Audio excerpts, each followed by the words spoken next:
Hey, it's Sean Reddy, Keller Williams, Reddy Group, aka Stats Geek Sean, and hot off the presses, we just got the numbers in on the Denver metro real estate market for the week ending May the 30th. And these are next level stats brought to you by our friends at First American Title.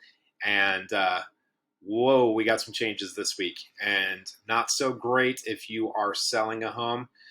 Some welcome changes if you're buying a home. Let's get right into it. So first measure that we take a look at every single week is this column here, odds of selling. And what this represents is a simple dynamic between supply and demand. When those are out of equilibrium, we do see the odds of selling go way, way up as there's less competition if you are a seller. Well, for the last week, those odds of selling dipped below 60% for the first time since early in February, dropping to 58.4%. By the way, when you see these color codings here, if you're a seller, you want to see those reds and those oranges. Those are hotter measures for sellers. If you're a buyer, you want to see those cooler measures, those greens and blues.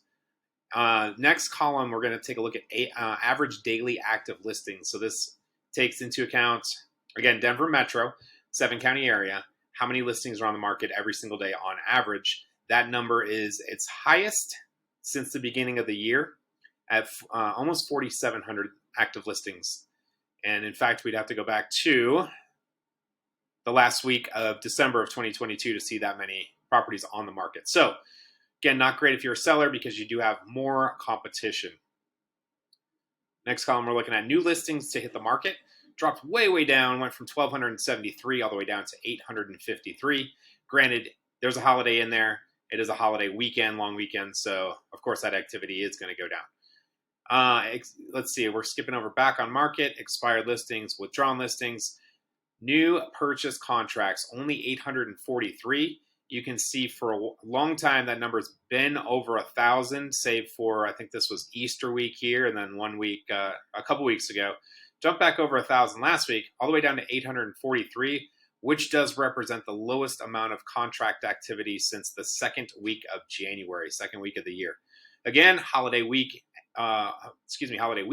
mixed in there, so that could have an effect, which of course we'll watch when we get the next report. Closed units down to 792. You can see it kind of peaked out around just over 1,000 about 5 weeks ago. Predictive MSI, this column here stands for month supply of inventory. So we talk about this every week. 4 to 6 months is a balanced market. Anything over 6 months is a buyer's market. Anything under 4 months is a seller's market. So still very heavy in the seller's market territory. Yeah, you can see it's the highest measure since first week of January. Active units for balance and percent balance we're going to skip over. Let me move myself out of the way. And let's look at total showings.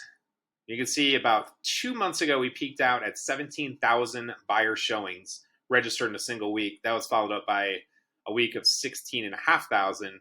And it's been on the decline ever since. This is something to pay attention to if you are selling a home. Last week, only 11,000, which we'd have to go all the way back to, even New Year's week had more showings than this past week. We'd have to go back to Christmas week, essentially, to see numbers that low. 11,000 showings only represents 2.3 showings per active listing. You can see that number has been in the 3 to 4 range pretty much for the entirety of the year. Showings to get to contract, it's still taking about 13 and a half showings to go to contract. And of the homes that did go under contract, the 843, they were on the market a median of 9 days last week. So we've seen that number go up. It kind of bottomed out at 5 median days on market, 7, 6, 7, 8, and 9. So another measure that we're going to continue looking at for trends.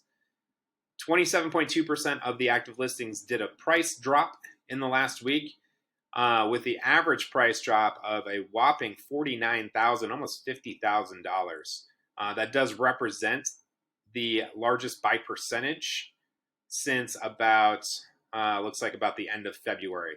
So bottom line here, again, we do have a holiday weekend, a long weekend mixed in here, yet these are measures that we have not seen for many, many, many weeks. So we do need to pay attention to this because these could very well be signs of cooling.